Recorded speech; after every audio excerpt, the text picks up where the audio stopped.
যে 5টি কাজ ভুলে করা যাবে না শনিবার রাতে, অন্যথায় শনিদেবের দৃষ্টিতে জীবনে নেমে আসতে পারে অশান্তি। ভুল করেও শনিবার রাতে এই 5টি কাজ করবেন না, তাতে উক্ত ব্যক্তির শনিদেবের দৃষ্টি অশুভ প্রভাবের কারণে জীবন হতে পারে ছারখার। সেই কাজগুলো কি কি চলুন তা জেনে নেই। শনিদেব সকল কাজের কর্মফলদাতা, ন্যায়ের দেবতা। তিনি সকল অন্যায়ের শাস্তি দিয়ে থাকেন।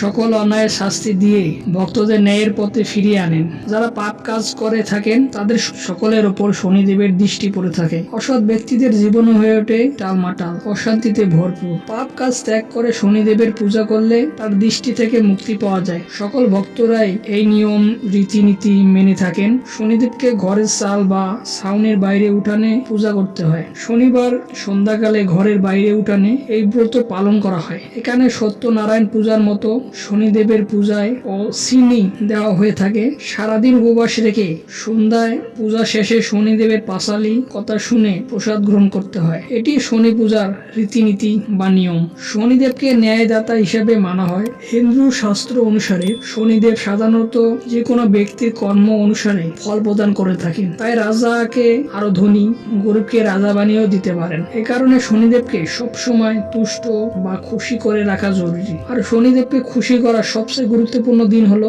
শনিবার। এই দিনে শনিদেবের পূজা করার পাশাপাশি বেশ কিছু বিষয়ে বিশেষ যত্ন নেওয়া প্রয়োজন। জ্যোতিষ শাস্ত্র মতে শনিবার রাতে আমিষ খাবার খাওয়া এড়িয়ে চলতে হবে। মাংস কিংবা অ্যালকোহল থেকে দূরত্ব বজায় রাখতে হবে। মনে করা হয় যারা শনিবার আমিষ খাবার গ্রহণ করেন তাদের জীবনে গ্রহরাজের দৃষ্টি অশুভ প্রভাব পড়তে থাকে। বিশেষ করে যার উপর শনির দশা থাকে তাদের শনিবারে আমিষ খাবার গ্রহণ করা উচিত নয়। যাদের জুয়া খেলার অভ্যাস রয়েছে তাদেরও শনিদেবের অশুভ দৃষ্টির প্রকোপে পড়তে হয়। বিশেষ করে মনে রাখবেন যে শনিবার আপনাকে বাজে অভ্যাস থেকে দূরে থাকতে হবে। যারা বয়সকাল না ভেবে সকলকেই অসম্মান করেন তাদের উপর শনি খুব রুষ্ট হন বা রেগে যান। বিশেষ করে বাড়ির বড়দের অসম্মান করা যাবে না, এমনকি কর্মচারীদের সাথেও খারাপ ব্যবহার করা যাবে না। এদিন বাড়ির বাইরে বের হওয়ার সময় বাড়ির বড়দের অবশ্যই প্রণাম করতে হবে। বিশ্বাস মতে শনিবার টাকা ধারের লেনদেন করা এড়িয়ে চলতে হবে। এদিন কারো সাথে টাকা ধারের লেনদেন করলে সেই টাকা সাধারণত আর কখনো ফিরে আসে না, ফেরত নাও পেতে পারেন।